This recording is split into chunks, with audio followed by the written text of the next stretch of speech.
Hey there, film fans. I'm Jeff. I'm Dave.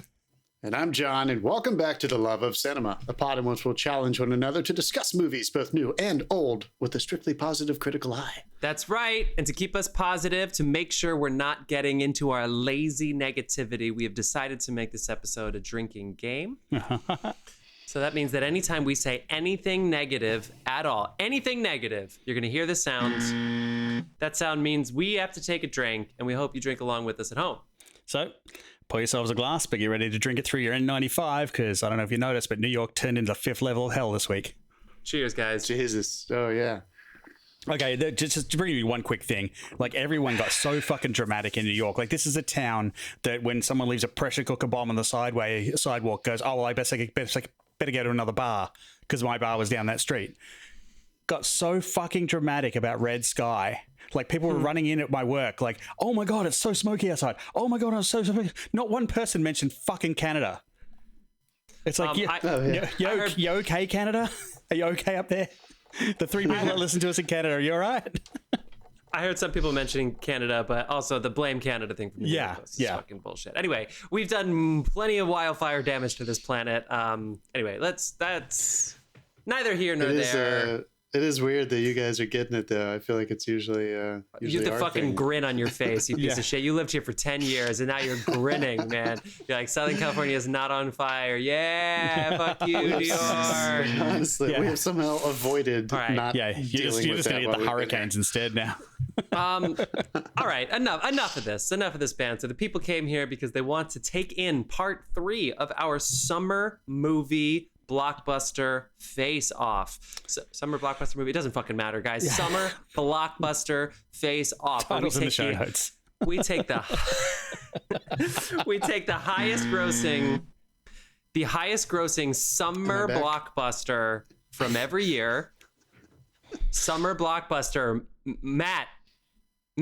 Summer blockbuster, the highest grossing summer blockbuster of every year, and then we're going to compete them against each other 1-to-1 battle royale. We got 4 this week, only 2 can advance. That is what we're doing right now, and God, we're crossing into the 90s. I can't wait. Dave. It's funny you should mention Matt, actually, because he's done it again. He's called in, and actually this one's a little bit late. He called in, I missed it, he called in just before our last episode with Ghostbusters. I will warn you, this has been edited and sped up for time, because the Matt and Mark movie show, even their fucking messages are long. I will never get used to that open. This is Matt again from the Matt and Mark movie show. Now I know how Jeff feels when he repeatedly calls into our show. I dig it, man. It's a good feeling, keep bombing the voicemail. I did want to point out something for next week. I'm not going to belabor this too much because I've already called you guys like 19 goddamn times. Next week, you're talking Ghostbusters versus Back to the Future. And while I love a DeLorean as much as the next guy, don't kid yourselves. Ghostbusters is probably one of the best movies ever made, and I think should whip the shit out of Back to the Future. Team Ghostbusters all the way. Nobody steps on a church in my town. Let's show this prehistoric bitch how we do things downtown. I really appreciate the ET discussion. Kind of can't believe how much Spielberg tortured those kids. I mean, I kind of can't believe it. But, there's an argument to be made. Maybe he molded them into fantastic actors that we are today. Just for that little bit of torture. So, that's awkward. Look, he's not. I am sure there is an entire swath of human beings who would be very upset that we did not vote. I was one of them. Back to the Future. Yeah, Dave was one of them. I know. I had the deciding vote where I voted Blockbuster in. So that's right, people. So far to date, advancing. We have Jaws and Star Wars, which got a pass out of the 70s. We've got E.T., we've got Empire Strikes Back, we've got Back to the Future, and we have, of course, Top Gun. Notable abstentions. No, they're not. You can't say that, can you? Notable absences. I mean, you did. Include Raiders of the Lost Ark and Ghostbusters, which did not advance, nor did Return of the Jedi. Things happen, people. What do you want this week? Is it more straightforward? Is it going to be a hotly contested debate? We have Who Framed Roger Rabbit, the highest grossing summer movie of 1988, against Tim Burton's Batman from 1989. Only one can advance. And then at the end of this episode, in our second segment, we are going to answer for once and for all, what is the better summer blockbuster, Terminator 2 or Ghosts? We are going to find out. I don't like the smile you've got in your face right now. It's Yeah, sure. it's very sarcastic. Is this a good time to mention that I rewatched all 4 of these movies this week? It's a great I time to watched mention all that. 4 as well. Yeah, I think I was going to ask you guys, Jeff. I knew you did because I kept picking up at the. Why is this movie on the end credits? Yeah, of course it's because Jeff was. What the fuck? Just go to the end. I made it to the end of the movie. Start over again for John. All right? They're just fucking with us because they know we're sharing an account. Huh. Not for long. Yeah. Oh man, they're coming at us. Also, just very quickly, the music on this episode and every single episode is provided by the artist Dasein, Dasein. Yeah, Find their links in the show Spotify. He notes. said it was okay. Yeah, that was YouTube. Yes, come on. YouTube nailed us for a copyright strike. So apparently he's got an agent, and they're thorough. We're copywriting our own fucking music sponsor. God damn it.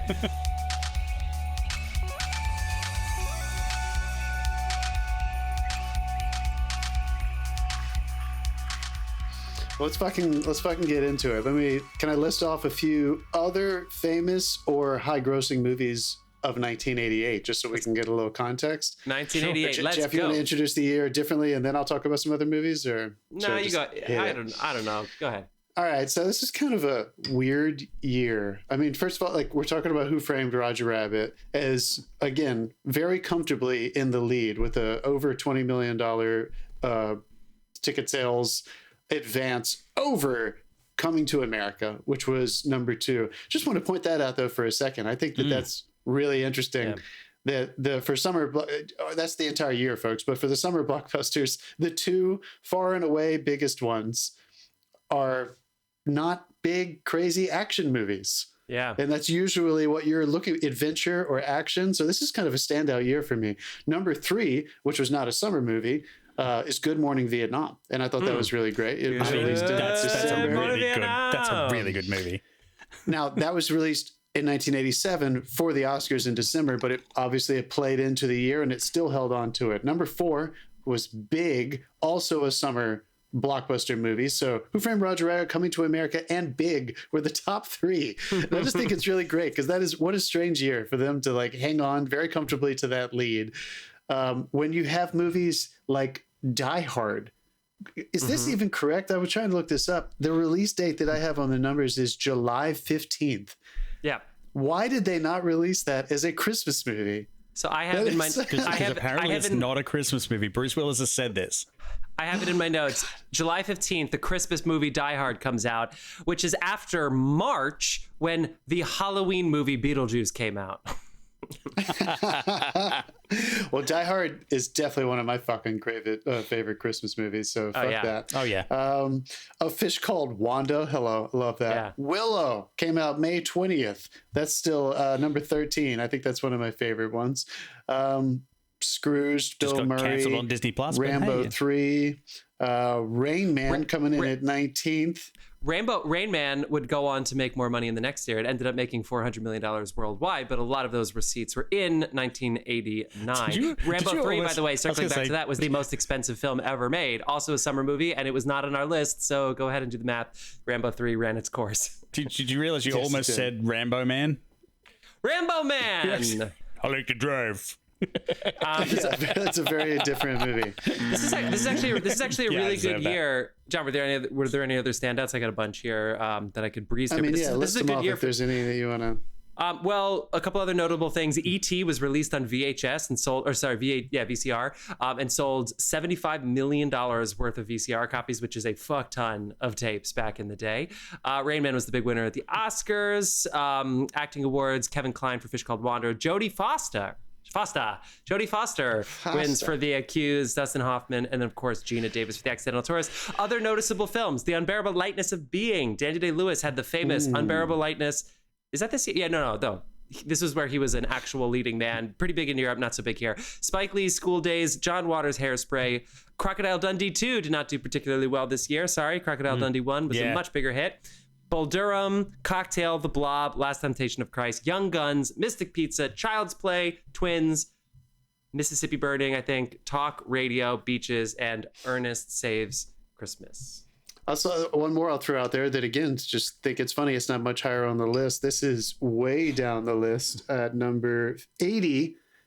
Jean-Claude Van Damme's Bloodsport, the first Bloodsport that you think maybe with a different marketing campaign this day and age, an action fighting movie like that, probably in the 2090s, maybe would have done better, but not even fucking close, folks. So it's just funny looking back on these numbers and realizing like, wow, this is what people were going for. And they chose a cartoon rabbit and Bob Hoskins in a noir period piece as their go-to. Now, let's just think about this in context, though. Kind of like when you do have certain Marvel-y kind of movies, like in the later time period, if you can get a summer blockbuster that is family friendly, holy shit, that might be a gold mine. So I watched this movie a gajillion times when I was growing up, wore out tape after tape. I think we actually had a tape, and then I fucked that one up so much that we had to just tape it off the Disney Channel at one point because I just wore it out. It was just one of those movies that I saw a gajillion times. When was the last time that you guys saw Who Framed Roger Rabbit? Decades. This is the first one I was like, fuck, I gotta do my homework. This is the first one I pushed play on. Dave? Yeah. I think it was about 20 years for me before this. Yeah. Yeah. Yeah. I mean, not to step on the intro here, Jeff, you're going to say anything about it, but I had so much fun watching this movie. I thought it was, I don't know how you guys felt about it, but like, I think it had come into my mind again because of that ILM documentary when they talk about it. So, it was a little refresher there. ILM will be talked about throughout this episode. They appeared special effects wise in 3 of these movies. And I don't know. I just kind of was shocked at how well it still played for me. I don't know. How about you guys? So are we into the segment now, or have we moved on? Let's get into it. Let's get into it. The only other setup is just to remember though that the comic book came out in 1981 that really introduced Roger Rabbit. He wasn't necessarily canon before that, but it was a noir style comic. And Steven Spielberg, who fucking owned the 80s, even like Back to the Future and Poltergeist and all these other fucking movies that he didn't even direct. He has hands all over. Steven Spielberg and Bob Zemeckis team back up. Frank Marshall's in that team. So they come together and they say they want to do it. They want to do this with live action meets animation. And so how can you possibly say no to them? So they got the shit off the ground because they were like, we don't want to invest $30 or $40 million into this thing. And they fucking did because of Steve. How about them? I mean, first of all, like what pulling off a miracle, like the licensing of these characters is nuts, and you've got Disney and Warner Brothers characters side by side for the first time ever, and it pretty much never happened again. Yeah, it is remarkable, and I remember even as a child that was kind of confusing to me. But now as an adult, understanding the gymnastics to get those properties, like I can't believe if Steven Spielberg had not been involved, who knows if that would have ever been possible. We would never have had that. We would never have had that gold dueling piano scene.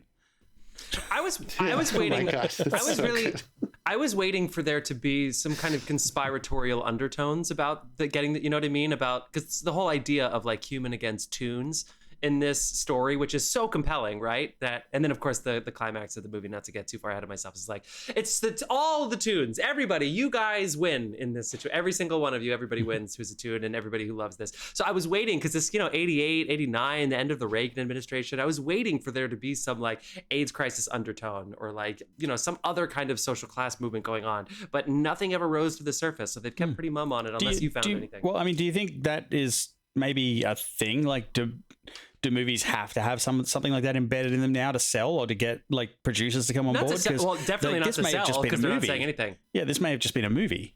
Maybe, but when they're spending years on these things, I feel like they really mine. I feel like all the creative data they could get. I feel like they kind of felt like people were going to go and see this. It had both sets of animated characters in it. Yeah. Oh yeah. You don't need. If you're a Disney person, like if you like Donald Duck over Daffy Duck or Mickey Mouse over like Bugs Bunny, it's.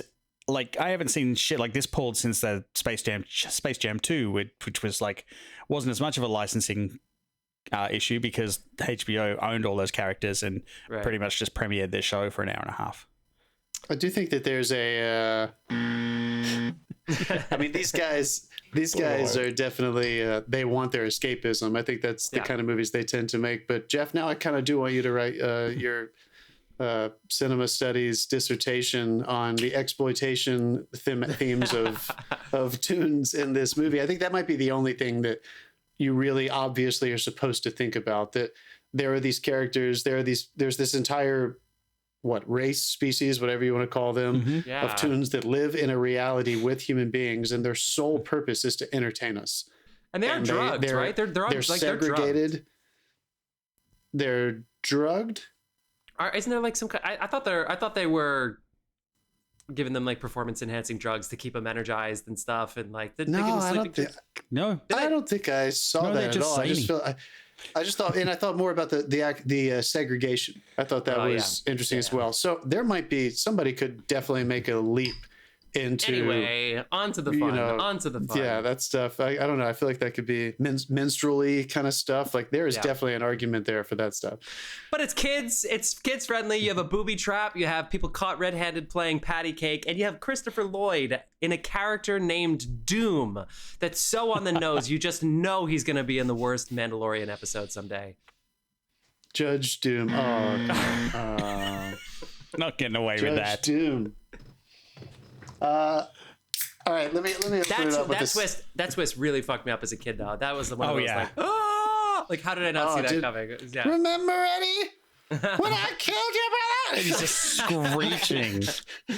That scared the shit out of me when I was a child. Zemeckis got a lot of Christopher Lloyd in there. Let's get Doc Brown and pitch him up 3 fucking octaves. That'll freak the kids out. Oh, it was so good. The eyes scared me so much as a kid. Not so much now, but I still had a lot of fun. Let me just give some credit really quickly to people who might think this is silly. One, it was a big special effects kind of achievement that hadn't really been done that well before.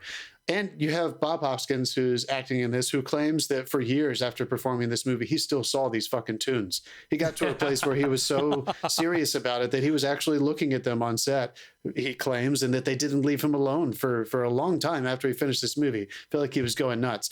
But all that's a long time to take for the mushrooms to wear off. Hey, come on, man. Mushrooms. All that's to say is that... Yeah, how long does it take about? I think... I'm still coming down. All that's to say that I am so impressed. I'm so impressed with this movie. Even though it is stylized and heightened and silly, I think that there is a healthy reality of the period created in this piece. The human actors know that they are in this really crazy, heightened, zany place. But there aren't that many noirs that are produced in modern times. Even back to then, like... Chinatown was in the 70s, and then like moving up to here, we're about to talk about another one with Tim Burton's Batman, of course, like these themes. But I believe the world that Bob Zemeckis created, which is kind of crazy to say. They tried to take it seriously in terms of production design and tone and using all the elements of noir so that it could fit into this place. I wonder why they chose to do that. I guess that's what I'm getting to. I wonder why they chose to make it a noir. I mean, it didn't necessarily have to be. The source material was a detective story. Yeah. I mean, and I know that, but I'm just saying. I just think it's funny that they put it in a detective story, and they're like, oh, okay, so it has to be this noir style. Is that also kind of the birth of tunes? Like it was around that period when Chuck Jones and Warner Brothers and Disney were really pumping out a lot of stuff in the 40s and 50s. The birth of these kinds of this dominating force of Looney Tunes and Golden Disney Age characters. Of tunes, yes. Yeah. I don't know. So I just wanted to give them a pat on the back before we started just laughing about it. Well, I think that's as well. That's a good thing because it's not something like if a lot of the other like these mixed format animations are done in the modern day. And it doesn't work. There's some sort of disconnect there. Like they put this in a fantastical setting, in a noir setting. So already a suspension of disbelief. You forget that some of these things in this frame aren't real. I feel like it was a good choice. Also, detective story. The only thing missing was Harrison Ford doing a narration. He did, but he crashed his plane on the way. I keep doing the crashing the plane joke. It goes that. Jesus Christ. They keep letting him fly. Eventually it won't be funny. Maybe it was maybe they really were worried too about getting parents and kids enjoying movies together, because there's a lot, the Disney Renaissance where there were like boners in films and all those there were some when they were younger, but like it was obviously like all the noirs, but definitely a lot of Chinatown references, a lot of like the more obvious, famous examples, and then tunes for kids and games, kids like so it's so obviously polarized. There's very little blending in the middle. I feel like it's either blatantly adult but using kid terms, or blatantly kid that adults would laugh at too. I throw it back to when we went and saw Sonic 2, and I was sitting there and I was listening to all the parents that had played Sonic growing up and all the kids who were experiencing Sonic for the first time. They're loving the flashy action and the animation, and the parents are like pissing themselves laughing at the in-jokes. This is exactly what that was. Like, it's a format that works. If you're going to go multi-generational, you've got to hit it in very specific times. And this really did. And it works like crazy because like we're still watching it.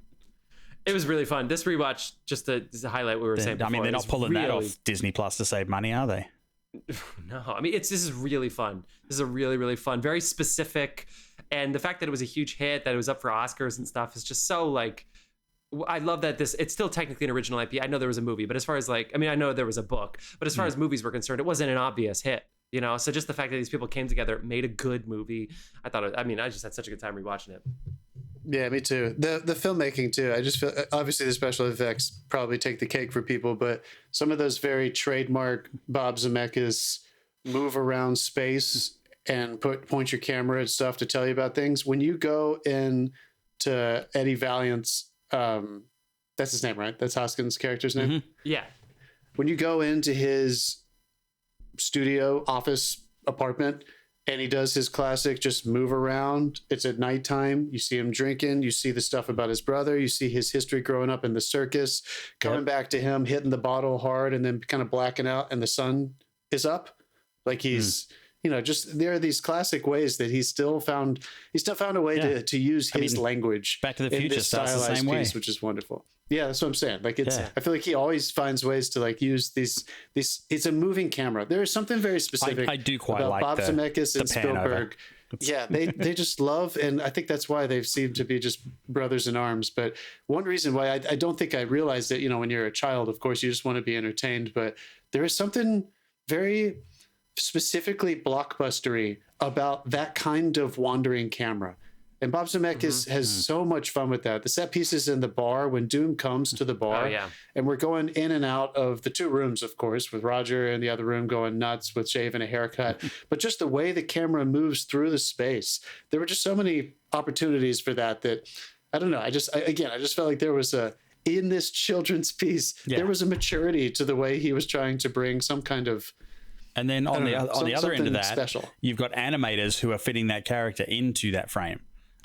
Which is well, so how did they do? I still how they had the practicals on set as 10 placeholders, and all the actors had to do mime, but that way he could really hold a bunny's neck and have this fake little bunny that he's holding, and then obviously it was going to be replaced by animation, probably frame. I don't know, Dave. You think it was frame by frame at that point? That animation, yeah. Jesus Christ. Spielberg has said before too, and this came up before Raiders, where he told Lucas he really wanted to do a Bond movie, and similar to how Tarantino wanted to do a black and white noir style Bond movie for Casino Royale, which obviously he didn't get. The Broccoli's were no. But Spielberg really wanted to do one, right? And then George Lucas was famously well, I have this sort of Buck Rogers space show, and then the Butch Cassidy. What is Raiders based off of? That Lucas was let's just do an adventure film instead. But I feel all those guys, especially Spielberg, really wanted to do a Bond movie. Quartermain? So maybe this was they were fuck it, let's just do it with fucking rabbits. I don't know. Maybe they just were just dying to get into this style, and that was the reason they had to do it. I think they all got together in a room, got really stoned, and this came out. I think Steven Spielberg smoked way more weed than anybody talks about. I know he had 10 kids, but come on, him and Kathleen Kennedy, they were guys. They're guys, let's do this, and it'll be a detective noir story, but half the characters are animated. Yeah, that's a great idea. And they go to the pitch that the producers. Good. The producers are fucking what? Don't worry, I'll pay for myself. So we had a good time. What are some of your favorite lines that stand out? Lines or just motifs or moments. Whatever, that opening, his opening, and this movie came out before Robert Altman's The Player. And The Player has this incredible famous opening shot where a wandering camera just goes all over the Paramount lot and kind of takes you in and out of executives' offices and gives you this movie thing. Guys, Bob Zemeckis got there first. That when they come out of the sound stage in the fantastic awesome. Opening, which is wonderful, and they just wander out of the stage, moving camera, floating by characters about to audition or go in and shoot something, set people walking by. One of my favorite moments, I laughed out loud, was when he passes by the line of cows ready to audition, and they're going over their lines, and they're all just going, "Moo, moo, moo, moo." Oh my God. That cracked me up, dude. Seeing all the Fantasia characters. So yeah, I don't know, that opening I had forgotten, and of course I have a new appreciation for it now, just working in this ship. But man, I thought that was just so good how he established a world where humans and toons work together inside this giant movie making machine that we call whatever that was. It was probably a Warner Brothers lot. I'm not sure. Dave, any standouts? When Eddie finally turns and does the song. Okay. Yeah. They make them laugh to death with the weasels. The booby trap is really funny. I love I'm not bad. I'm not bad. I'm just drawn that way. I think that's really good. There's t-shirts with that on it. Fatale. Yeah. Yeah, exactly. Let's talk about it. Like, dude, you were not a boy of my generation if you did not have some of your first arousal experiences with a fucking cartoon called Jessica Rabbit. I mean, like, and to have Eddie Valiant, a real person, responding in the way that we were on the inside too, so we can see like, oh, it's okay to feel this way. Yeah. I mean, the classic introduction of the femme fatale with her singing in a nightclub. Like, oh my God, yeah. If you think they were like, was this too much? Is this too on the nose? But they're like, no, fuck it, go for it. The Mask, they do it later. Jeff, you said booby trap. I just want to put up some of my favorite funny things in this movie were sound effects. Oh yeah. And one of the things that I laughed the hardest at was when she pushes up against Eddie and her boobs hit him in the chase. You hear this goom, like it's like an empty like metal cabinet. It's just like bursts against him. Oh my God, there were so many hilarious. I mean, the Warner Brothers sound effects library is epic. Like they have some of the most comical sound effects ever, and they're not afraid to use them. They were so simple. The Wile E. Coyote, or this Yosemite Sam knockoff, like of the bullets. You know what I mean? Or it's like the mini Yosemite. There's a good prostate joke in there too. There's no business like show business, like no business I know, and no business more expensive either. And you're gonna give me a heart attack. You need to have a heart to have an attack. Like, come on, there's great noir lines in there. Let's go. Fantastic. Yeah. And Jim, Christopher Lloyd, I just want to give it up to him one more time. I just felt like he scared me a lot as a kid, but again, just the overwhelming sincerity that he, especially in the end. I mean, he's real menacing and one-linery for a lot of the first few scenes he's in, but that whole final sequence when he's really losing it, I mean, he is just all in, dude. It's just remarkable. And the Austin Powers like flattening truck thing, that was funny because we knew Roger Rabbit. Like we knew what was supposed to happen. Yeah. Pretty good sled. All right, it's our halfway point, people. We got to segue on over to 1989 to see what Roger Rabbit is going to be up against, which is, of course, the highest grossing summer movie of that year, Tim Burton's Batman, which gave Jack Nicholson a whole lot of money. Some of which he threw off a float at people. John, what you got from the year 1989? All right, number 2 and number 3. They are also summer releases, so this is a more traditional year. Number 1, Batman. Number 2, Indiana Jones, and I have The Last Crusade. Mm-hmm.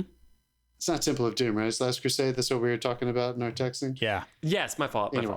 No, you're good. And then Lethal Weapon, Dose, Lethal Weapon 2, which I think we remarked how it was, not as high up on the list as we thought it might have been the first one. Well, the second one, just like Beverly Hills Cop 2, got a lot closer. Shout out number 4, fucking Honey, I Shrunk the Kids. Give it up. Another summer release too. That was a June 23rd, so pretty close. Only about 15,000 or 15 million behind Lethal Weapon 2 for position number 3. And an original concept too. Yeah, absolutely. God, I love that movie. Fantastic voyage, but still. Yeah. Ghostbusters 2, Back to the Future 2.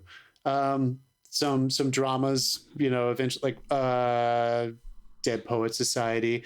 A little rom-com that has stood the test of time called When Harry Met Sally. And then you have some other classics like Field of Dreams, Pet Sematary, the National Lampoon's Christmas Vacation. Fuck yeah. James Cameron's. Here we go. This is pretty interesting. An August 9th release, end of the summer. This man wanted to dominate, but he just didn't. Coming in at number 20, James Cameron's The Abyss. Yeah. A lot of people didn't get the was that not Abyss. higher up? Yeah, a lot of people didn't get get that it. too. At the very least, and I have heard before, there's a giant making of for the Abyss, and I've watched it before. No I 4K don't think though. the studio. They haven't released. There's no 4K physical release of the Abyss yet. Everyone's still waiting. I just don't think I can't remember who made that, who produced it or released it, excuse me.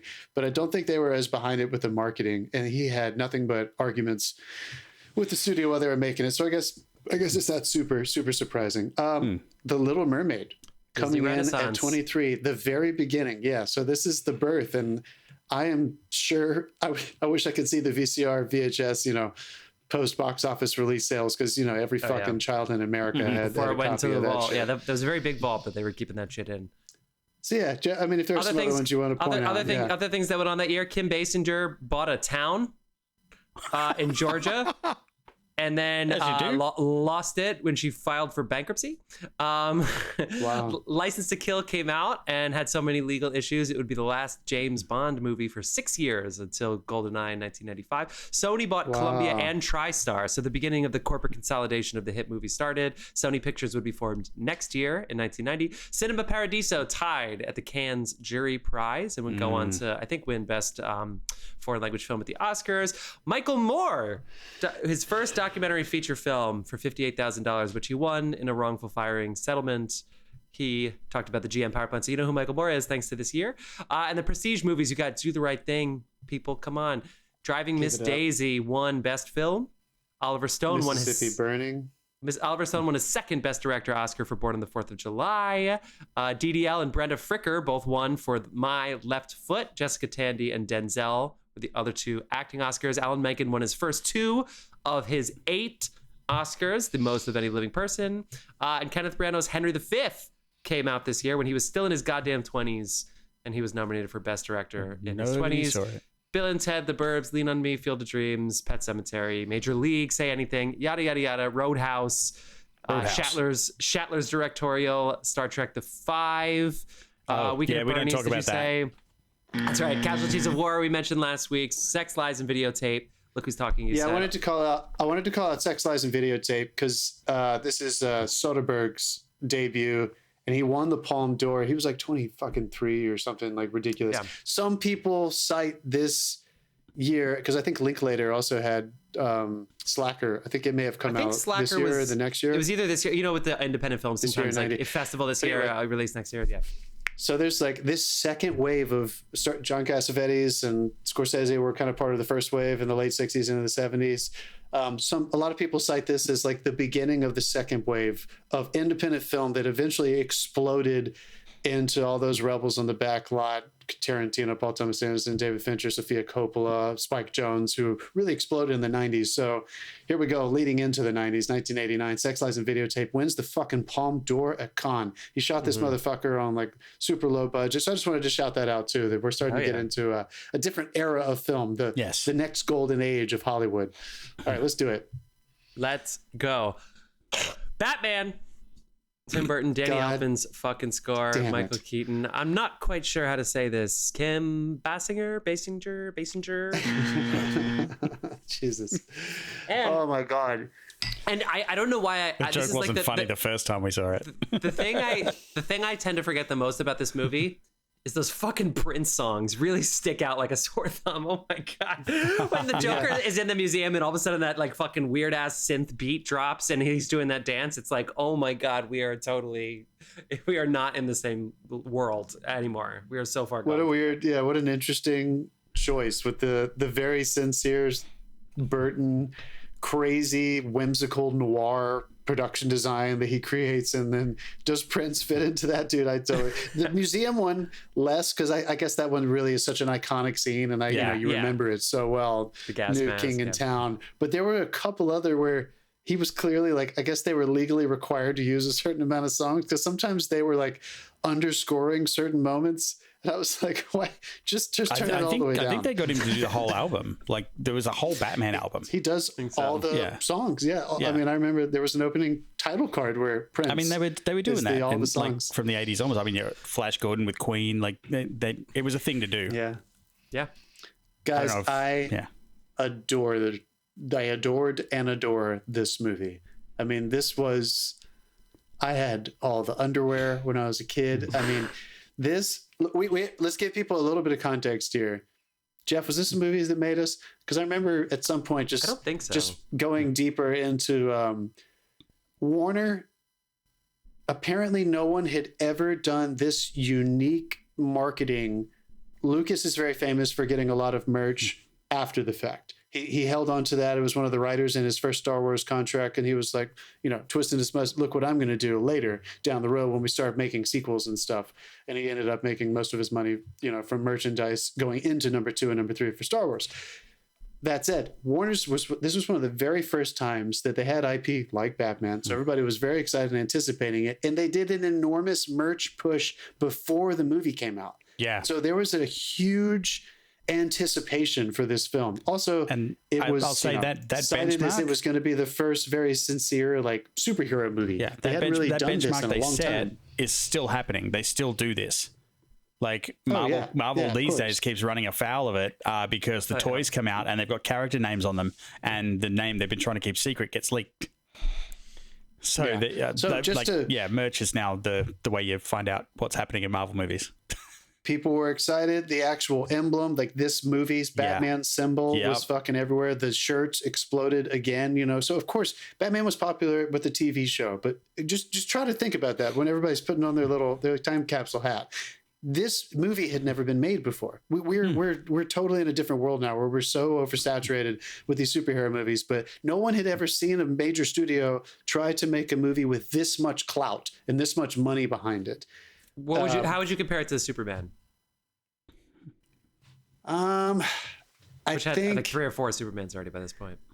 Yeah, well, no, you're right. After they got to Superman 4, they're like, "Fuck, we'll have to go to Batman." Yeah, I don't know. I still feel like Superman 2 is. I don't know. Don't you feel like the different, even going back to the old television shows of Superman versus Batman? So of course you're right. They had already made the Supermans, but I feel like this was the first time that people wanted to. I don't know. People wanted to take it. There's something more sincere, I think, about the darker tone of the character. I'm with you. And I think people were able to take this more seriously. He's definitely more popular. I don't know. But also, you're right. They had Keaton brought it, man. The guy was so good at Batman, they're giving him another go this year. So Keaton really was amazing. That line, that's what I think it is that I feel like with Superman, the filmmaking was kind of supposed to be invisible. You had some typical, not to take any weight away from it, but that famous score, sure. The direction was kind of, Donner did a wonderful job, but it wasn't the way that the prestige around Tim Burton going into this was like, oh, what is he going to do with this story? And then casting somebody who nobody thought should ever be a superhero. There were just so many surprises going into the making of this, which again, they were setting up for the world to be a part of, that I feel like this is one of the first times, just how when you hear Warner Brothers execs or critics talk about when Nolan picked up the mantle, what is it like when you give a director with a really strange point of view a superhero? And what's going to happen? So I feel like everyone kind of going into this was under the mystique that something unusual was going to happen with a superhero, not just another superhero. Anyway, let's get into it.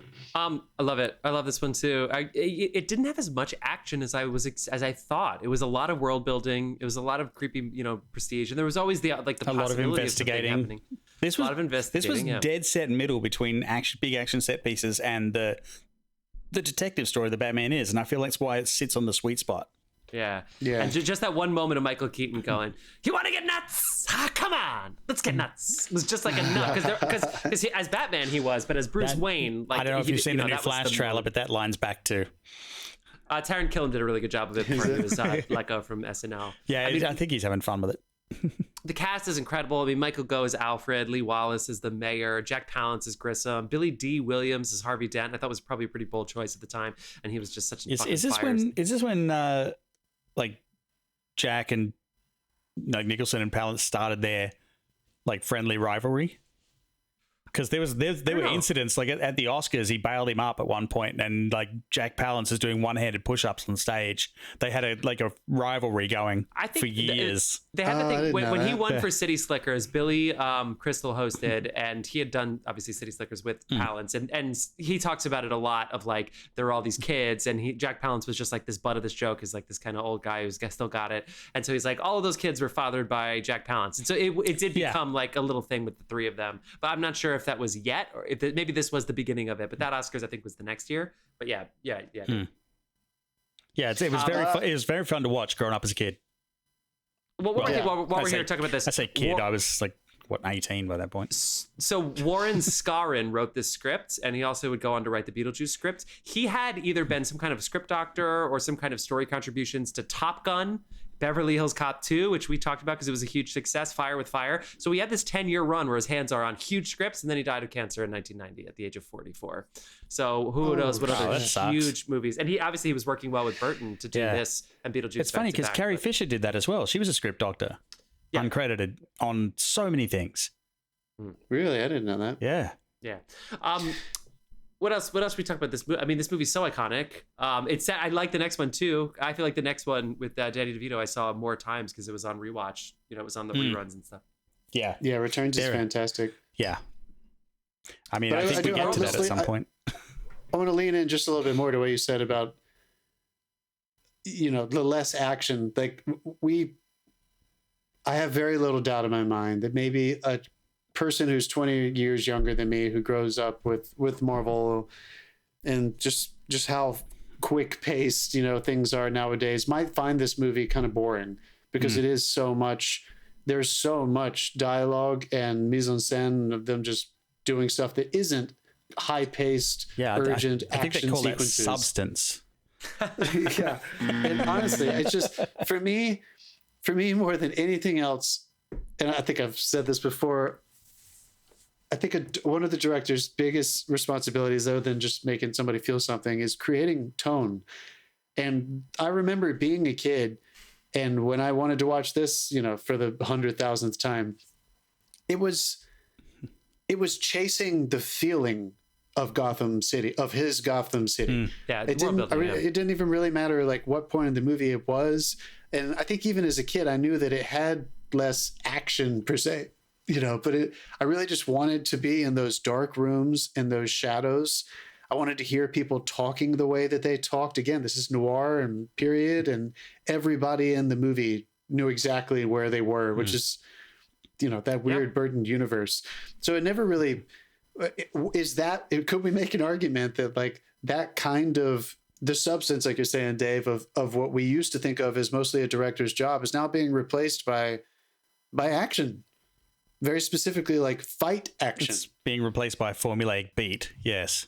I thought about that at some rewatching all of these movies. Maybe it was because of Ghost. I was like, it is funny that never in Batman you do have this kerfuffle at the end, and you do have it in Roger Rabbit. For some reason, they just seem more justified. That I feel like every Marvel, every superhero movie eventually turns into, well, looks like a whole bunch of people are going to have to fight to the death in order to resolve this thing. You know what I mean? Yeah. And so which is where they got too down the track. Yeah, exactly. Yeah. All right. So we need to wrap this up in a sec, but carry on. Yeah, really fast. It just makes you think, though, that to hand a script like that to these big stars versus nowadays, when people finally get that final draft and they're supposed to say yes or no, I'm signing on, if their contract is allowing it or whatever. Don't you think that there is something... When Michael Keaton or Jack Nicholson or Kim Basinger read the script, they saw like characters like living through time and like they would almost like a normal movie. It just happens to be a superhero movie. Whereas I feel like a lot of like the more modern ones, probably half of the movie, or at least, a third to a half of the movie is eaten up with these giant action sequences. Right. So they're just hoping that there are going to be like moments where their character actually, where they can actually act. I mean, to be honest, I feel like Jack Nicholson read this and immediately rewrote half his lines, but he was so good in this movie. Last anecdote, Jack was teetering, so they offered it to Robin Williams verbally. Robin Williams said yes. They went back to Jack and said, Robin's going to do it if you don't say yes right now. Jack said yes. And Robin Williams was so mad about being used as bait that he refused to work with Warner Brothers, I think for maybe forever, but certainly for years. Yeah. Years and years and years. Wow. Never held it against Jack, though. They always. You know what? I think I prefer what we got. Like, Jack Robin's was so fantastic. good. He really but, was. Like, yeah. It's one of his proudest roles for whatever reason, but he really was amazing. And when he says like I'm only smiling on the outside, you know, like it's really, really good. It's really, really good. I mean, when I was a kid too, I mean, Jeff, you and I are in the same generation. Like, he was the Joker. Like, I didn't really, you know, of course, when you're a child, I wasn't allowed to watch most of his other movies for a long time. He made it seem so easy. It didn't seem like a character. You know, it didn't seem like a caricature or a tune or anything. Which like, he made it seem so easy. Let's just very quickly, let's just give it credit, just because Heath Ledger eventually did something remarkably different and remarkable objectively. But what I love about this movie is that the Joker is a real person before it happens to him. Yeah. And he doesn't turn into this, you know, just pure anarchy. Anachristic It doesn't matter what happens monster. to him. Yeah, no, I just feel like it's so interesting that he was still grounded. Like, the cartoon is incredible. That was the other thing they did. But this one is, because DC invariably doesn't tell you the origin story of the Joker. Like, there's like 5 different origin stories, and he will tell you a different one if he asks, like, anyone asks him what the origin story is. Like, Joker will, as such. So this was the first time they locked it into an origin, I think. I pronounced Michael Gough's name wrong, and I don't give a fuck. Guys, we got to vote. You ready to rock? yes. I'll go first. It's summer blockbuster movie season, people. It's Batman. Batman's got to take the cake on this one. Who'd like to go next? I'll go. It's Batman for me too. I had a blast watching Roger Rabbit, but I feel like this was truly, truly iconic and still is iconic. Well, Dave, it doesn't matter what I say then. It's not that your vote doesn't matter, Dave. What would you have picked? It was Batman. Definitely Batman. I mean, he was everyone in that was so good except Kim Basinger. But all right. What? You don't think so? Anyway, I don't want to unpack that, Dave. You'll let that land. We'll let the readers and listeners think what they want to think. All right. No. We're gonna take the quickest break of all time. I don't really need a break, but we'll do it just to. Do you guys want a break? I mean, we could just stop talking for a second and put a title card in. Okay, let's do that, and then we're gonna come back with 1990's Ghost against 1991's Terminator 2 Judgment Day.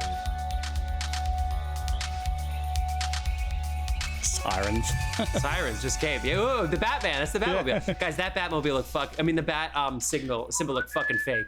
It looked like there was like a movie screen in the sky that they were projecting. I kind of loved. We didn't talk. There's no depth to it. The animation of the shadows and stuff. Yeah, Shadows I loved it. And the reveal. Let's do it. This will be our lead-in back. We're already back. All right. Yeah, we're still talking about Batman. And the intro, Michael Keaton's when he's in the background and you just see the shadow of Batman like in the smoke. Okay, fucking everybody stop talking about Batman. Okay. Guys, it's a 45-minute break and we're still talking about Batman. So last week, John laughed when Dave mentioned what the movies were going to be ahead of time, and it was Terminator 2 and Ghost. And John laughed and said, I wonder what's going to win. Well, after rewatching these movies, I can't wait to see, because Ghost made worldwide $500 million. $500 million worldwide from fucking Ghost, people. So let's get into it. John, talk to us. What was going on in 1990? All right, number 1, Ghost. Pretty Woman, Home Alone, Teenage Mutant Ninja Turtles, and The Hunt for Red October make up 2 through 5. What a strange spread of movies right there. Let's keep going with number 6, Total Recall. Number 7, Die Hard 2. Number 8, another famous superhero-y, comic booky, noir, Dick fucking Tracy, dude. Warren Beatty. Do you guys remember that movie? Yeah. Dude, the color design on that was ridiculous. So every cool. single color was like they stuck to a palette, so every yellow was the same yellow. So cool. Yeah. They don't give that movie does not get enough credit. I watched that one to death as well. And also Number introduced 9. Apple Watches. Yep. Number 9 was Driving Miss Daisy from the year before, but still coming in strong. Number 10, Back to the Future. Dances with Fucking Wolves, which eventually swept a bunch of the Oscars. Some people are still watching it. It hasn't finished yet. Okay. Oh, come on. I rewatched it during the pandemic. I liked it. Yeah, it was cool. Arachnophobia.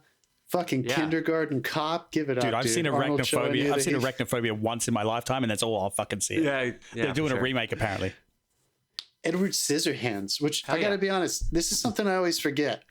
I always in my head think that was before Batman. That was like his first, after Wiener Dog or Frankenweenie, his first Disney movie that did pretty well, like in that insulated audience. Then he gets Batman. Then he gets Edward. I thought it went the other way around. I feel like they wouldn't greenlight Edward Scissorhands. I'll tell you a quick funny story about Edward Scissorhands. When I was working in Australia, I worked in a theme park for a bit, and they did street appearances as characters. And one of the guys bore a striking resemblance to like Edward Scissorhands when he was made up. So they had the full costume made, and he's out there like meeting and greeting in the theme park, and a wasp, and I kid you not, flew up his nose. And stung him on the inside. And he's just like, you can't do a thing. You got fucking knives for fingers. Oh my God. He just screamed and bolted out of there. It was like, yeah. You wouldn't read about it. Anyway, carry on. We have Misery, number 24. We have fucking Goodfellas at number 36. Somehow, end of the summer, like the late summer release, September 19th, cusp of summer into fall. Interesting. I still think that's one of the best movies of all time. I don't think Dave agrees with us on that. I forgot what we were talking about. God, fuck you. Predator 2, Memphis Belle, bunch of Predator House 2 Party. is one of the best movies of all time. Jacob's Ladder, fucking freaky. Yeah, so that's what I got. Tremors at number 76. Tremors. Oh, yeah. What are you talking about? Started a fucking franchise, dude. Oh boy, Jeff, what do you think? Other notes? Well, Home Alone would be the highest rated live action comedy until The Hangover 20 years later. It made over $400 million worldwide. It was number 1 for 12 weeks in a row and ran through fucking Easter. It was in the top 10 at the end of April. It's blatantly a Christmas movie. Total Recall uses... the end of this came out, just to clarify, it comes out November 16th, 90, runs through April 91. Yeah. Yeah. And Daniel Stern was filming City Slickers, and every single like day and week, people were like, "Dude, what the fuck is happening to your movie?" Total Recall uses motion capture. RoboCop 2 uses digital puppetry. Die Hard 2 is the first to use matte painting. The Rescuers from Down Under is the first fully digital film, apparently. Tom Cruise and Nicole Kidman signed their Scientology pact, aka they got married. Buchwald versus Paramount was decided, which is a leading case in how you give financial rewards to writers of film treatments. Oddly relevant there. Yes. And then, of course, the Oscars Dances with Wolves somehow beat Goodfellas, which won, I believe, just one Oscar for Joe Pesci. You also had Jeremy Irons, Kathy Bates, and Whoopi Goldberg swept. She won the BAFTA. She won the Golden Globe for Ghost. Stephen Sondheim won his. He's got an EGOT. He won his Oscar for his Dick Tracy. Postcards from the Edge is a fantastic Meryl Streep movie that nobody ever talks about. Wild at Heart. And then Gerard Depardieu was nominated for an Oscar for his performance as Cyrano before he turned into a joke. And Night of the Living Dead, Rocky V, The Forgotten One, The Grifters, The Rookie, Look Who's Talking To, Kindergarten Cop. Early 90s, we were already in Rocky V. Yeah, man, he fucking churned them out. Yeah. And then Rocky Balboa really 15 years after that. All right. Ghost, people. Ghost. What was last time? Obviously, I watched it. You watched it, John. When was the last time you saw this, Dave? It would have been when it came out of the movies. Probably. You didn't rewatch it? This is like always on. It was just, the fucking Unchained Melody played. I mean, I watched it a couple of times after that. I think we had it on VHS at home. I think I had only seen this once as a younger person, probably teenage years. I don't think I had seen it since then. Jeff, Jeff, what the hell button did you push? Because your light is still on and nothing's on my panel. I don't know, man. Stop changing pages. I don't know how that happened. I rewatched it. I don't know, man. I don't know. At some point, maybe like 10 years ago, I'll say. Who knows? But I rewatched it this week and it was great. I liked it. I think it's fun. Okay, so I think I'm just going to open up by saying, not to give my vote away, but this movie must have been an anomaly that it was so successful. I just can't think of another movie that was released in the summer that is like a romantic thriller like this. I think we did mention Fatal Attraction not too long ago. Fatal Attraction, so as good. Being one of the lists. Which, I mean, that's a really cool movie. But this is like got a lot of very sincere romanticism to it. I mean, Demi Moore is fucking teary eyed or crying most of this movie. Yeah, and I mean, I don't know, when this came out, she was at her height. Like Swayze was at his height. Whoopi Goldberg was skyrocketing through the stratosphere. Oh, yeah. She had like one-woman shows and movie appearances everywhere. Like she was a megastar at that point. Yeah. So yeah, and I think the stars probably had a lot to do with it. But if I'm being totally honest, like this is still, I laughed about it last week. I am still shocked that this movie did as well as it did compared to some of the other movies that we just listed. on, It's man. just kind of funny. The guy's name is Sam Wheat. He touches her through Whoopi. I mean, come on. Oda May. Oh, this so movie's it's like Wonder Woman 1984. Oh, geez. Come on. Come on. This is a movie where the wealthy banker goes to heaven and the working man goes to hell. Like, come on, you know? One thing I wanted to kind of laugh about, because Elizabeth and I, we were watching it last night, and I just couldn't stop. Sam Wheat's kind of an asshole. He's kind of like a dick. He walks up Finance and, like, bro. first of all, like, the whole arc of this movie, the whole big turn is that he doesn't tell her that he loves her, like, ever. Yeah. And he, the famous pottery wheel scene, how long do you think she had been working on that before he sits down and just destroys it?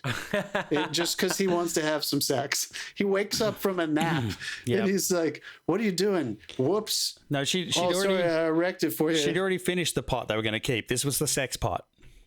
Yeah. Honestly, I mean, so that was a. I had to do that. I will say, I want to give us a little credit for contemporary filmmaking and television. We don't do love scenes the way they used to do love scenes, and I think it's for the best or for the better. This at was some point, so cleanup involved obviously stopped. just. Yeah, sure. This was just so obviously planted in the movie to get people to come see it. It worked. Had nothing to do with the story. It was just like phallic shots. I mean, of their hands on this wet thing. It was so silly and so long. They danced for the entire song. I was just like, I don't know. I just felt like this was just like, this is exactly how they used to just, you could hear the executive in the office being like, but where's the love scene? Yeah. Where's it going to go? How early can it fit into the movie, and what song can we put behind it? Yeah, 80s and 90s. How do we get Patrick Swayze to dance? You have to, how do we Patrick make sure Swayze that to man is dance dancing? and Demi Moore mostly naked. That was all the producers wanted. Do you think Patrick Swayze was better sexually when he was alive or when he was dead? What do you mean? Like people loving him? No, not in real life in the movie. Because the second That's illegal.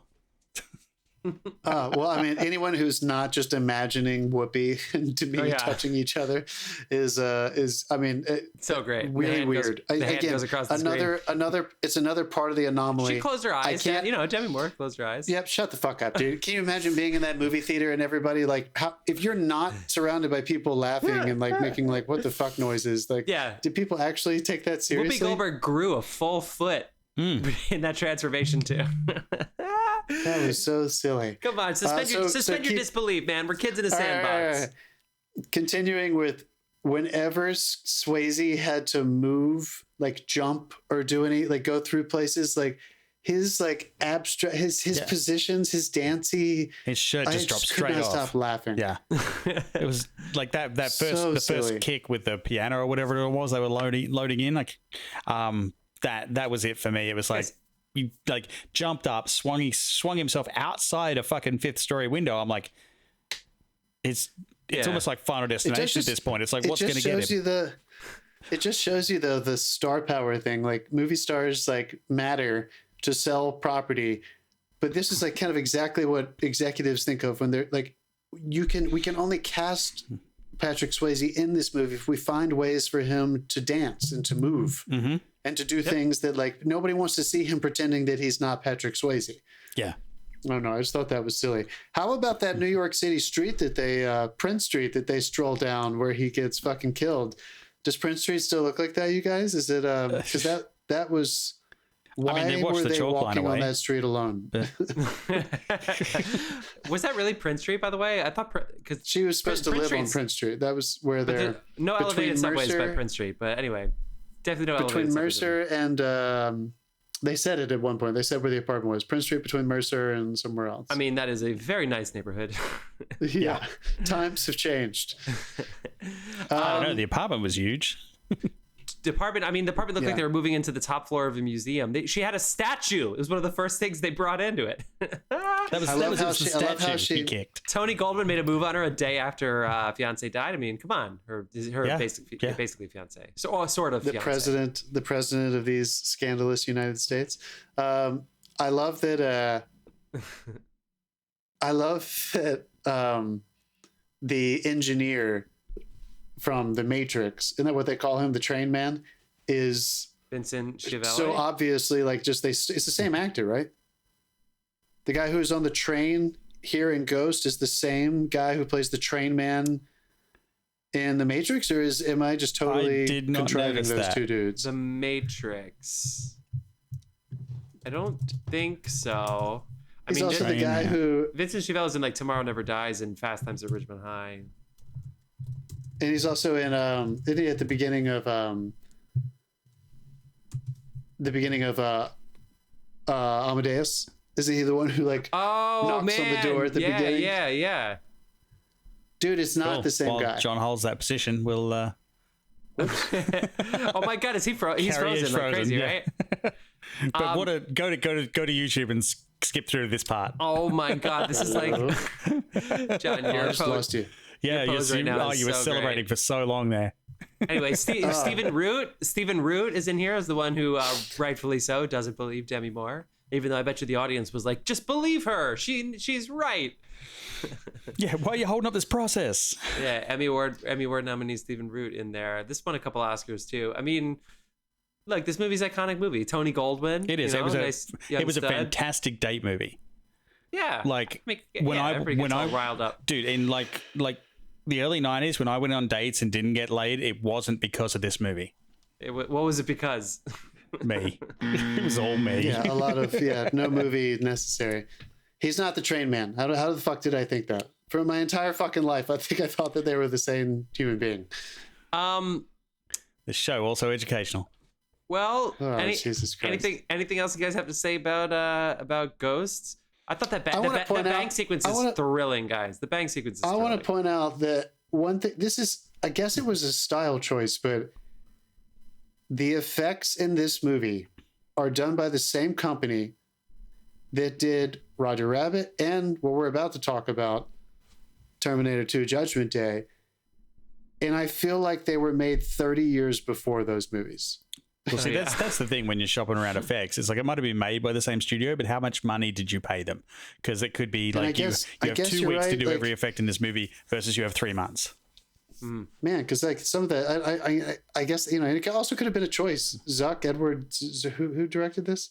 Jerry Zucker. I guess they could have also said, Jerry Zucker, that they wanted it to be totally animated and not to try to make it look too realistic. They wanted it to feel a certain way, but well, it worked. Yeah, I don't know. I think it's a pretty surprising. Fine. Yeah. Whoopi Goldberg was amazing. Have a nice life. Have a nice death. Goodbye. She has so many good one-liners that, just her eye acting. This is a good time to mention that I used to sing Christmas carols at Whoopi Goldberg's Christmas party. I did that 3 times. She has a bidet in every toilet. Yeah, good stuff. I'm glad you told everybody about that. Good time to mention it. She is definitely the redeeming part about this movie. Yeah, I'll say that. I don't think I would have enjoyed watching this nearly as much if she. But also it was kind of like, just do the character you had from Jumping Jack Flash, but you're a psychic. Just being Whoopi. Yeah, right. Just being Whoopi. She's just like the so star relatable. thing, like, her not wanting to get rid of the job. And again, that bang sequence is fucking great. It's so tense. It's so amazing when she's in the bang trying to clear out the account. And Patrick, I think that's a very great scene. I really like that Demi Moore finished decorating the apartment in time for the wake. I thought that was really like everything was done. It was done. It was ready to go. All right, moving on. And she was never worried about financially paying for that apartment without the other. Anyway, let's move on. He was obviously sponging off her.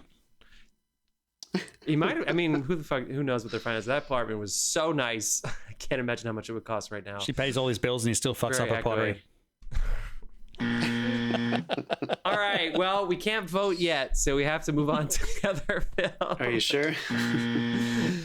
1991. John, what were some movies that did well in 1991? All right, number 1, Terminator 2 Judgment Day, which we're talking about. Number 2, also a summer blockbuster. I liked this movie a lot. Robin Hood, Prince of Thieves. Yeah. Don't question the fact that he doesn't have an English accent. Just go with it. Actually, there's a thing about that. Some person studying like England found out that in that region they would have an accent like an American accent. There's an actual article out there. You can look it up. You know what that is? That's lucky. That's what that is. Yeah, right? That's lucky, and I still don't know if I believe that. So Men in Tights has to take back all the that jokes. you saw the article. That's like when a pharmaceutical company hires doctors, and then they're like, these drugs are good. Number 3 was released in February, Valentine's Day. Hilarious. Ended up sweeping the Big Five that year. Silence of the Motherfucking Lambs, dude. Maybe one of the Nothing greatest. says I love you quite like let's eat some internal organs together behind. Everything about the way that movie was made and released and all. I love it so much. Number 4, City Slickers, another summer movie. So number 1, 2, and 3 for the summer: Terminator, Robin Hood, and City Slickers. But then you have some other big hits. Jeff talked about it, but Home Alone still in the top 10. Number 6, swinging all the way through in a 91 at number 6. The Addams Family, number 5. That's a good movie. Hook, still top 10. People apparently talk a lot of shit about that movie, and critics really did not care for what he did. The kids loved it. I loved it. Yeah. That's number 9. And I was 10 years older than you or something, and I loved it too. Good. Number 10, Naked Gun, 2.5. I think that's fantastic. Yeah. Number 11, this kind of surprised me. I really thought this was going to be top 10, Beauty and the Beast. I don't know. I thought that they were going to maybe have taken it up a notch there. Domestic, because it made 346 worldwide, which is pretty good for that time, 1991. Yeah, it's domestic. It only made 82 there. Some other ones to mention: Cape Fear, Teenage Mutant Turtles number 2, Secret of the Ooze, Backdraft, Hot Shots, My Girl. Man, remember that? Macaulay Culkin doing something serious. Girl. Yeah, the fucking wasp. Bee stings. That's another good bee wasp reference there for you. Yeah, right. It's also a movie that has like nothing, and a tragic ending. Yeah, seriously. Not much of a coming of age, just death at the end of it. We mentioned Oliver Stone in the last one. JFK is released this year, doing pretty well. Point motherfucking Break, dude. That's right. Give it up for Kevin. Oh my God, Point Break. I will vote a movie that has never been Swayze remade. Performance. Roadhouse. A movie that's never been remade. Yeah, it never has. Shut the fuck up. Only with cars. Yeah. Only with cars. The Fisher King, Prince of Tides, Dead Again, Bill and Ted's Bogus Journey. Jeff, what else you got, dude? Any standouts? Barton Fink won the Palme d'Or. You have Silence of the Lambs won the Big Five, which means it won Best Picture, Director, both actor and actress, and it won one of the 2 screenplay Oscars. Bugsy, of course, won a ton of Oscars. Juliette Lewis breaks big with Cape Fear. Of course, she was in Christmas Vacation and a couple other teen movies, but after her Oscar nomination at 17 or 18 for Cape Fear, she got a string of movies when she finally turned 18. Boys in the Hood. Van Damme had 2 films this year. He had Lionheart and Double Impact. You had movies like White Fang, The Doors flopped. You have Dave's asinine favorite weird ass movie pick of Drop Dead Fred, which you can find in our feed. You have Cable Rewatch Hall of Fame movies, Toy Soldiers, and Don't Tell Mom the Babysitter's Dead. Those movies played a lot in the 90s if you're online. Frank Oz's What About Bob with Bill Murray, who apparently is now dating Khalees, which is fucking weird. You said Backdraft. And then one of my favorite movie posters for a movie that I don't know a single person who's ever seen, The Rocketeer. Don't tell me you've seen it, Dave. I don't care. Dude, and then this has been... You never saw The Rocketeer? And this is the year that Slacker came out. My Own Private Idaho and Dogfight gives you some River Phoenix. Keanu, of course, was in Idaho. That's how he became friends with River Phoenix, if they weren't already. And that's enough. I'm ready to move on. Yeah, can you tell what pattern? And a movie called Horror came out. That's interesting. Okay. What a year. I feel like this was a pretty iconic movie year for sure. There's a lot of really standouts here. I just want to start this conversation by saying I can't fucking believe how good this movie looks. Dave, were you thinking about it too? Like those just literally the quality of every single image. It's not grainy film. So I'm not talking about like film versus digital necessarily, but I guess they were using there was a lot of deep focus, wider angle lenses. I think the original print had a fair bit of grain. It still looks incredible. The original print had a fair bit of grain. I think they cleaned it up for the digital re-releases. Okay, because I mean, this was just. But even so, like, I just couldn't get over how beautiful it was. It's gorgeous. Yeah, it's fucking gorgeous. This watched for me, Pia and Elizabeth, in a very kind of frightening way. 2029. right, is the Judgment Day. And all this talk of machines and AI and stuff, this was probably the most fun I've had watching this movie. And I've watched it a lot throughout my life, for sure. Yeah. This was probably the most fun rewatch I've had. It put it in a totally different context. That would bug the shit out of me if James Cameron fucking called it. And we're all going to be fucking dead by the time this decade comes to an end. Our robots are going to be really good about solar and wind energy. And they love painting and writing music lyrics as well as destroying humans. So it's going to be a little different. Are you talking about the Pride Month robot? What fucking robots are you talking about, dude? In all of the futuristic things, it's always at night. It's always dark. You know, I feel like our robots are going to love the daylight like us. I don't know. The daily episode last week where that guy, the godfather of AI, was basically describing Terminator. Yes. And how he's like trying to turn back and stop all of his biggest work. I don't know. This one got me. And I just structurally, and you guys know I've picked on James Cameron for some of his writing in the past, but structurally this movie is fucking perfect. Oh yeah. They let Linda Hamilton be a psycho for half the movie, including like 20 minutes of screen time. I mean, that is bold. And we know she's not psychotic because we saw the first movie, but like they really strung it out and in a very tense way. It was good. Yeah, I mean, guys, jump in. What do you think? She's not my mother, Todd. I also love that, like, you could see on her face that she's starting to believe she might be psychotic as well by the time we get to her. It was well done. Yeah. I mean, really, the Arnold entrance is worth the price of admission. I can only imagine. We're watching it this time. The first thing, and I'm sure I thought this in the past too, but I was especially taken by, because the first one, he's like hanging dong and he's walking around in that first, like, in the distance, and he's a monster, huge Mr. Universe, whatever. And this one, he basically does it again and goes to the Roadhouse. And it's just like, that whole sequence is obvious. It's so iconic, but it's just so worth the price of admission. I was thinking about, like, if I was in the theater watching this in 1991, I would have been 10 minutes in. I would have been like, this is going to be the best movie I've ever seen in my life, for sure.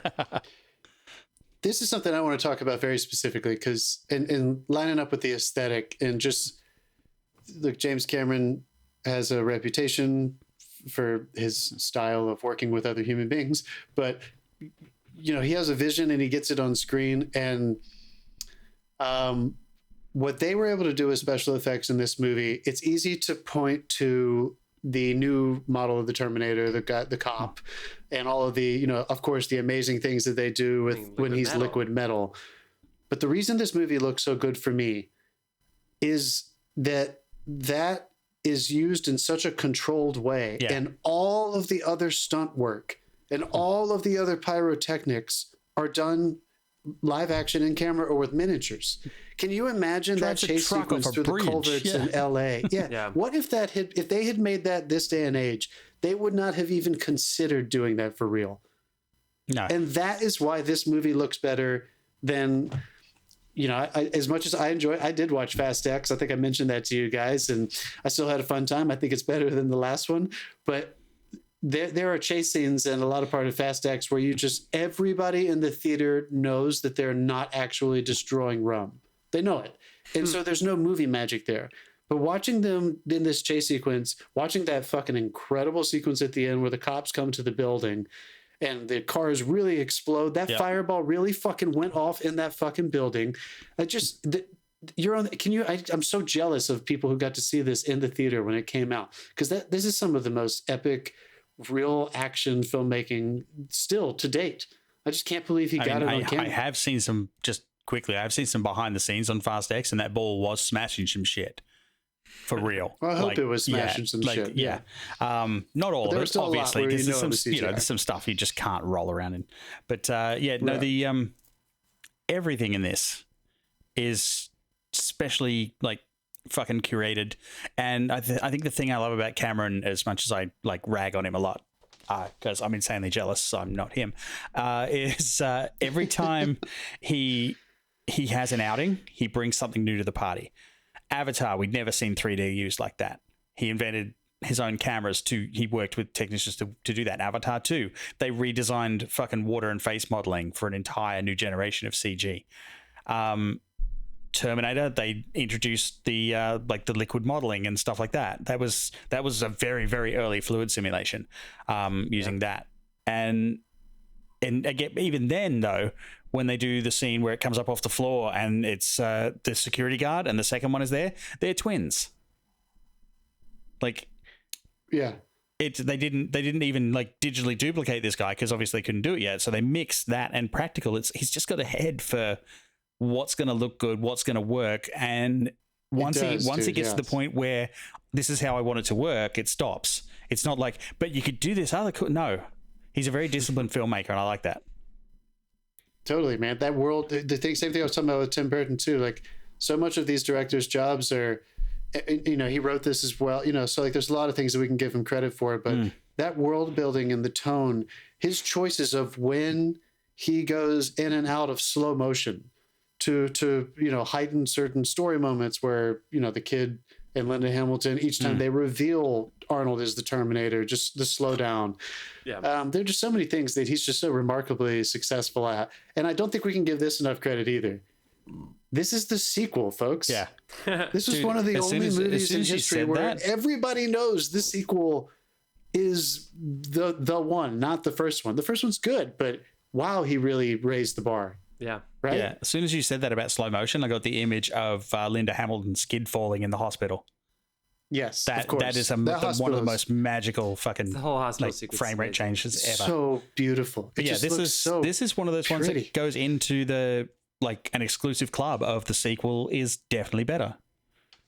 Yeah, without a doubt. Yeah. I mean, the first Terminator is an epic film. This just kicks it up like 10 notches. Yeah. Yeah, for sure. Jeff, what do you think about Terminator 2?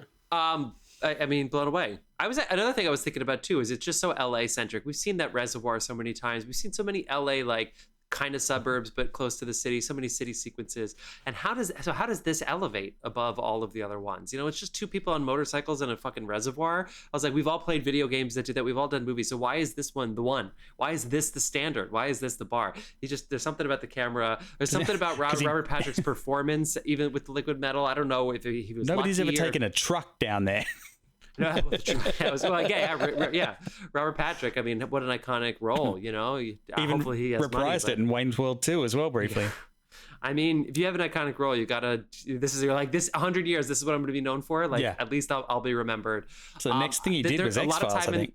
A lot of time in the desert, you know, like again, pacing really well from after the set piece in the asylum with the Robert Patrick and Who Do I Trust? It's just like it's so well paced. You're so right, John. It's just so well paced. And then all the lines. I mean, so many of Arnold's most iconic lines are in this one, not the first one. And the knife throw through the fucking throat and the milk is one of the best kills of all time of any movie. Both of your foster parents are dead, and then it just cuts back and you see like the mom, and you just turn and you see it through the milk, through the throat. That is just one of the best deaths. That is even that shot. It looked so real. Like her arm turning into the metal, it just looked fantastic. Yeah. It wouldn't surprise me if that was real. James, yeah. I want to call a little anecdote that Tarantino has told this story before when they were lining up for the premiere of this at the Westwood Village Cinema. James Cameron was there, kind of running around the theater. He said he like saw James Cameron and nobody else had recognized him, but he knew who he was. And he was like running up and down the line, like making sure everybody had their tickets and was excited to see the movie and was going in and out of the theater to make sure the projection, everything was ready to go. He made that projectionist life hell that day. Oh yeah, of course. That guy is still telling stories in bars. Yeah, it's just so iconic. I mean, yeah, I don't even know how to begin. So let's do it. We're gonna talk about this movie again. So let's go ahead and get to that. What do you think my vote is? Which one do you think I'm going to vote for? I'll say one. I'll drink to that. I'll say the only semi-negative thing I'll say about this is I don't know if I needed all those face licks. The face licks really threw me off. Those stayed with me this time. Or he's just licking the face. Yeah, but for me, that said, like, this guy had raped her a lot. Yeah. Fucking face licks. I loved her vengeance, like getting back at all these people. The last thing I'll say, the way that they handle the cop, the how do we fight people who are in authority who they don't know it's their fault that we're trying to achieve this mission, like cops, like attendants. Yeah. Great. the way they justify all that stuff, I just thought that was so mature. You can't just kill people. Like, it seems cheesy, but God, he made it feel so real, and it made it more palatable. Totally. So he's not just a cop killing maniac. And also, this was kind of like Arnold's first foray into comedy. Would you say? Or he'd already done Twins by this point? I can't remember. No, because Kindergarten Cop was Kindergarten Cop. But He brought the comedy to the character, and it just worked from that point on. I think that was all it needed. It's fantastic. All right. And he speaks so little. He speaks so little in this movie, and he still knew he was in good hands. He was fucking perfect, dude. Sarah Connor was gonna kill him, and then calls him a dad. It's so good. All right, this one's. And okay. I still sorry. What last thing? I said this in our franchise face-off. I'm still gonna say it. The casting of Linda Hamilton as Sarah Connor. So often we see people, men and women, who are just not believable badasses in cinema and movies, especially contemporary. She is believable. Yeah. She's a tiny person too, and you believe every fucking thing she does in this movie. Even now, like in the latest one. Yeah, in the last one. Absolutely. Yeah, still got it. All right. So it looks I'm not voting because you know what my vote is. So you fucking ghost lovers, you guys can get in there and duke it out. Ghost lovers. Ghost doesn't stand a chance. No, it's T2. Okay, so there you go, people. T2 and Batman. If you had any doubt, those are the two that go on. Rest in power. Fucking Ghost and Who Framed Roger Rabbit is always going to be that way. Dave, do you have the next week's numbers up yet? I'm pulling it up now. Dave's pulling it up. But thank you so much, people. This is part 3. Stuff we mentioned. I'm still trying to figure out how to get Raiders back in here and Ghostbusters because I feel a little bad about them. But this is, you gotta kill your friends sometimes. It's just how it is. I've got them right here if you want me to read them off. Dave, do you have them? No, I have them. Hey, this is gonna hurt. Right, go for it. Batman Returns versus Jurassic Park. Oh man. And The Lion King versus Batman Forever. Oh man. We're watching Batman Forever this week. Why? Oh my god. Interesting. Listeners, I'm sure you already know which ones we're going to vote for, but I think you should come back anyway and listen to us. I think you might be surprised. Yeah, that first one is going to be a who knows? Who knows? Fucking three Batmans in 2 weeks. Wow. Well, we did this to ourselves. The whole point was to not watch superhero movies. That's why we started doing this face-off now. It's because we got so sick of seeing all these faces. They're everywhere. All right. Well. Shut the fuck up, Jeff. That's how it means it has come time for our final segment of the episode, What You've Been Watching, where we tell you what we've been watching. Please like, subscribe. If you've got it this far in the episode, I hope you keep listening to us and tell your friends so that they can engage with us. Let's go ahead. What you've been watching. Dave, we'd like to start with you. What have you been up to this week? I did a rewatch of WandaVision. I'll tell you now, that is so much fun to watch when you know the twists, because it's actually really well written, and you have more fun watching it because they're telegraphing it from the get-go, what's actually happening and everything, all the twists that happen. Cool. So yeah, I recommend a rewatch for that if you want to enjoy it twice. I started watching Midsummer because I've never seen it. And I'm a little way in, but what is his deal with just getting people to fucking break on camera? It just every film, it's like, just destroy yourself for me. Yep. Here we go. Yeah. Yeah, and my wife and I, because she wasn't allowed to watch it when she was a kid, are rewatching X-Files from the beginning. Oh, yeah, it's so good. And she's loving those first several seasons. Yeah, it's so good. Nice. I am watching. I watched all 4 of these fucking movies, so that ate up most of my nights. But I've also been watching. I'm catching up on Barry. I think I'm almost done with the 4th season, and I am about 4 or 5 episodes of the Smartless on tour documentary series in. So that's what I've been watching. Cool. Jeff? I was a couple days behind on Spider-Man Across the Spider-Verse, which was great. It really was amazing. It was really well done. Did we say that last week? Because I saw you two did. Yeah, we saw it. Yeah. It was really great. And then I rewatched Renfield because a friend really wanted to rewatch it, and I was like, "That's great." And it was fun. It was 90 minutes. It's a great rewatch as we thought it was going to be. A lot of things I want to see, but I think we're watching that tonight. We got friends. It's really fun the second time around. It's really fun. It was hard for me not to be like, oh well, this. Oh well, this. Oh well, this. It's just be like, shut the fuck up. It's all gonna be fine. Peacock is running a $20 for a year special right now too. I saw that. They've been doing that, but I think that's with ads. I feel like it's not the premium one, but it's premium. All those bastards. Okay. Yeah. Wow. I think I accidentally Yeah. paid for Paramount Plus because I forgot to cancel my fucking trial. Anyway, Just watch all the Been me Star for Treks, like it's a worth year. Just still haven't canceled it. fuck me, I'm such an idiot. And then I started a Silo. I'm really liking the show Silo. It's Yeah. good world building. I'm in the world. I know, Yeah. Dave, you said you were watching it, and I was like claustrophobic watching it, and I was like, I'm gonna like this. Yeah. It was like painfully Nice. claustrophobic, but I liked it.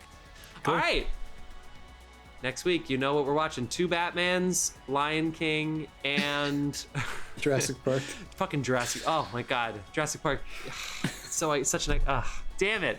What a fucking time. We can't have 3 Batman movies. Move on, right? Like, I don't know. We'll see. We'll see, people. We'll see. I can tell you, I don't think that's going to happen, but. Woo! Let's go. Pay attention. See you guys.